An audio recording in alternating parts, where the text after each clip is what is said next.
all the colors of the rainbow.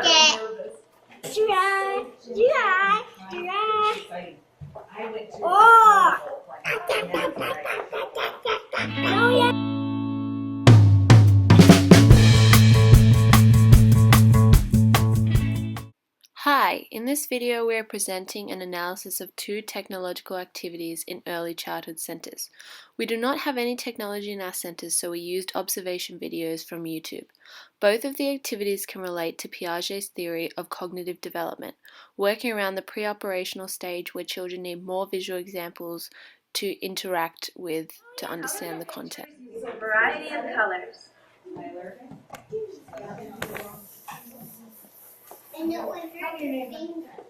So Jake, show me with your finger where you're going to... I'm starting.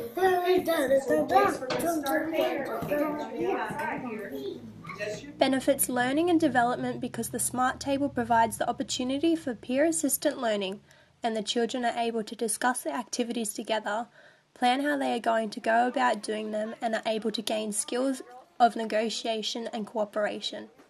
This particular activity allows them to explore their own creativity while also being able to observe others' creativity. The activity was around 5 to 15 minutes long. One teacher was setting up technology that was shared with around 3 to 4 children around the table, commonly used in the centre. The activity is one of the children's favourite and is a file that uses pictures, audio instructions, drawing and colouring functions as well as pictures. The children could use other materials to assist drawing on the table, such as a tennis ball, smart pen, but here it's so much easier for the children to use their fingers. This activity, however, is limited to the Smart Table. No additional resources or complementary activities. The teacher inserts a USB that holds a previously saved file and opens it. The file is a colouring or drawing activity in which gives audio instructions to the children to either colour in an image presented or draw a certain thing. The children then proceed to use colour wheels in the corners of the screen to decide the colour they want, and draw or fill in the picture until the next instruction is given. The educators were able to clearly observe the children's learning experience and see what they were creating.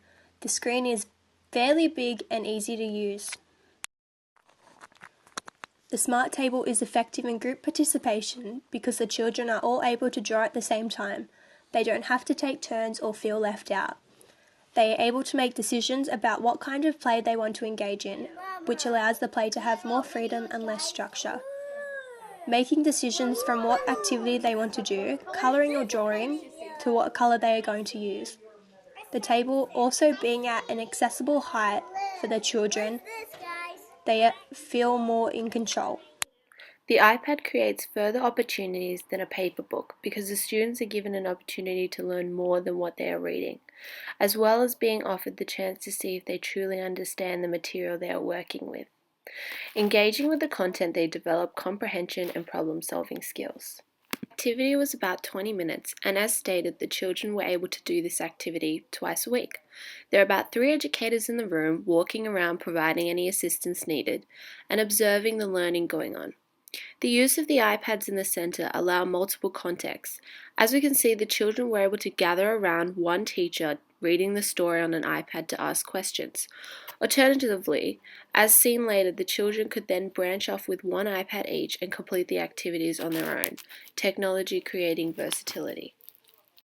The teacher handed out one iPad per child and they were asked to work on an app that was a digital storybook. It was an animated story that had words and pictures that asked questions and had activities to do with the story and content. The children had to complete the questions and puzzles to progress in the book. The children were standing nearby by offering children any assistance if they were stuck, but at the same time allowing children space to complete the tasks, spelling, matching words to pictures, matching words to sounds, and comprehension of sentences. Parents were able to observe the children's progress when walking around and see how they were handling the technology and completing the activities. Once the children were finished, the educators could go back and check the app to see how the children went and check and assess their progress. The activity was effective because while the teachers were on hand to discuss the activity and give assistance, it was ultimately up to the child to interact and explore the words, pictures, and sounds on their own.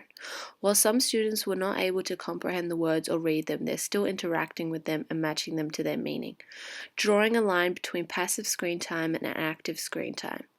The activity has an appropriate balance between the two.